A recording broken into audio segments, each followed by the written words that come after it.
আসসালামু আলাইকুম। আশা করি সবাই ভালো আছেন। আলহামদুলিল্লাহ আমরাও ভালো আছি। তো দেখেন বাবার বাড়ি চলে এসেছি। এই তো আমাদের হাঁস, চীন হাঁস। হাঁসগুলো খাবার খেতেছে, মুরগিকে খাবার দেওয়া হয়েছে। তো এই আর কি, আজকে অনেক বৃষ্টি হয়েছে যার জন্য বাড়িঘরের অবস্থা খারাপ। সারাদিনই বৃষ্টি হয়েছে। তো এই দেখেন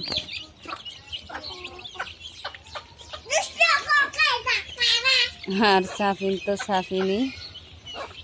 আসো, হাঁসের পাশে আসো। এই তো, ধরো না হাঁস চলে যাবে, তুমি সরো। এই দেখেন সাফিনের কি অবস্থা। সাফিন সাফিন তো অনেক খুশি নানু বাড়ি এসে। সে আবার এই তো আমাদের একটা কুকুর আছে। এ খাবার খেতে দাও।